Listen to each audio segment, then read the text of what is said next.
मित्रांनो नमस्कार। मागील व्हिडिओमध्ये आपण अध्याय निष्पत्ती म्हणजे काय, अध्याय निष्पत्तीची पार्श्वभूमी, अध्याय निष्पत्तीची आवश्यकता, अध्याय निष्पत्ती कोणी तयार केल्या आणि अध्याय निष्पत्तीची वैशिष्ट्ये हे आपण या ठिकाणी बघितलेले आहे। आज आपण सर्वात महत्त्वाचं म्हणजे अध्याय निष्पत्तीवर काम कसं करायचं आहे हे या ठिकाणी आपण बघणार आहोत। त्या दृष्टिकोनातून मी बऱ्याच अध्याय निष्पत्ती दर्शके तयार केलेली आहे। मग त्या प्रत्येक दर्शकावर काम करत गेलं तर ती अध्याय निष्पत्ती मुलामध्ये सहज आपणाला रुजविता येते किंवा ती अध्याय निष्पत्ती पूर्ण करता येतात। मग सुरुवातीला दर्शके म्हणजे काय आपण ते बघूया। समजा मला हिंगोली ते नांदेड प्रवास करायचा आहे, तर त्या हिंगोली ते नांदेड प्रवासामध्ये जे विविध प्रकारचे टप्पे येतात त्याला त्या प्रवासाची दर्शके आपण म्हणूया। जसं की सुरुवातीला मी सकाळी लवकर उठेल, बस स्टॉपला जाईल, नांदेडची गाडी जिथं थांबते त्या प्लॅटफॉर्मवर मी उभा राहील, गाडीमध्ये बसल, तिकीट काढेल, नंतर माझ्या शेजारी जो एखादा प्रवासी असेल त्याच्यासोबत मी गप्पा करल, नंतर कळमनुरी येईल, बाळापूर, वारंगा फाटा आणि शेवटी नांदेड। म्हणजे हे प्रवासाचे टप्पे आहेत। असं स्टेप बाय स्टेप करून मी नांदेडला जाईल। मग अगदी त्याचप्रमाणे एखादी अध्याय निष्पत्ती कशी पूर्ण करायची आहे, ती पूर्ण करण्यासाठी जी टप्पे आपणाला घ्यावे लागतात, ज्या उपक्रमपूर्ती आपणाला घ्यावे लागतात, जे प्रकल्प आपणाला घ्यावे लागतात, तेच अध्याय निष्पत्तीचे अध्याय निष्पत्ती दर्शके झाली आहेत। तर आपण बऱ्याच दर्शके आहेत, अध्याय निष्पत्ती सुद्धा आहेत। तर एक अध्याय निष्पत्ती घेऊन ती पूर्ण करण्यासाठी कोणती दर्शके वापरावीत किंवा मी वापरलेली आहे ती आपण या ठिकाणी बघणार आहोत। बघा, माझ्या हातामध्ये इयत्ता 3री विषय गणित आणि अध्याय निष्पत्ती पहिलीच आहे आणि तिचं विधान आहे 3 अंकी संख्यावर क्रिया करतात। पहिली अध्याय निष्पत्ती आहे गणिताची वर्ग 3रीची, 3 अंकी संख्यावर क्रिया करतात।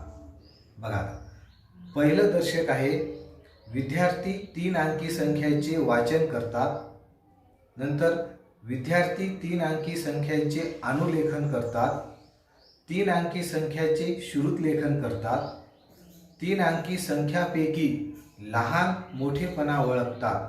2 संख्या 3 अंकी 2 अंकी संख्या दिली त्यापैकी लहान संख्या कोणती, मोठी संख्या कोणती हे मुले ओळखतात। 3 अंकी संख्येचा चढता क्रम लावतात, 3 अंकी संख्येचा उतरता क्रम लावतात। विद्यार्थी 3 अंकी संख्या अक्षरात लिहितात आणि जर अक्षरामध्ये दिली असता अंकात लिहितात। विद्यार्थी 3 अंकी संख्येचे विस्तारित रूप लिहितात, विस्तारित रूपावरून 3 अंकी संख्या तयार करतात। कोणत्याही अंकाची स्थानिक किंमत काढतात। 3 अंकी संख्येपैकी जे 3 अंक असतात कोणत्याही अंकाची स्थानिक किंमत काढतात। किती शतक, किती दशक, किती एकक ते सांगतात। 3 अंकी संख्येची हाच्याची बेरीज करतात, 3 अंकी संख्येची बिगर हाच्याची बेरीज करतात, 3 अंकी संख्यांची बिगर हाच्याची वजाबाकी करतात। विद्यार्थी 3 अंकी संख्येची हाच्याची वजाबाकी करतात, 3 अंकी संख्येची वाटणी करतात। समजा एखाद्या मुलांना 130 रुपये दिले किंवा 130 नाणी दिले किंवा 120 गोट्या दिल्या, काही दिल्या, तर त्याची ती वाटणी करतात। कधी दोघात करतात, कधी तिघात करतात, कधी 4 जणांमध्ये करतात। सुटे करून वाटणी सुद्धा करतात। समजा 100ची नोट दिली तर त्यांना मुलं 4 जणांमध्ये वाट, मग तो त्याची चिल्लर करल आणि तो वाटेल। विद्यार्थी 3 अंकी संख्येवरील शाब्दिक उदाहरणे सोडवितात। विद्यार्थी 3 अंकी संख्येवर स्वतः शाब्दिक उदाहरणे तयार करतात। 3 अंकी संख्येला 1 अंकी संख्येने गुणणे, 3 अंकी संख्येला 2 अंकी संख्येने गुणणे ह्या क्रिया सुद्धा करतात। गुणाकारांची शाब्दिक उदाहरणे सोडवितात। 3 अंकी संख्येला 1 अंकी 2 अंकी संख्येने भागतात। बेरीज वजाबाकी बरोबरच गुणाकार भागाकाराची सुद्धा ते विद्यार्थी शाब्दिक उदाहरणे सोडवितात.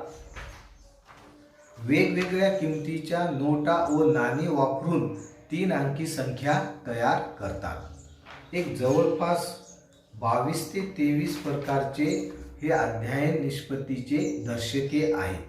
मग असे दर्शके आपल्याला करून त्याच्यावर काम करणं आवश्यक आहे. काम करावे लागेल तेव्हाच ती अध्ययन निष्पत्ती ही पूर्ण होईल. फरक एवढाच असू शकेल, काही अध्ययन निष्पत्तीचे अध्ययन दर्शके जास्त असतील, 20 असतील, 25 असतील, 30 असतील, किंवा एखादी अध्ययन निष्पत्ती ही 5-6 दर्शकामध्येच पूर्ण होईल.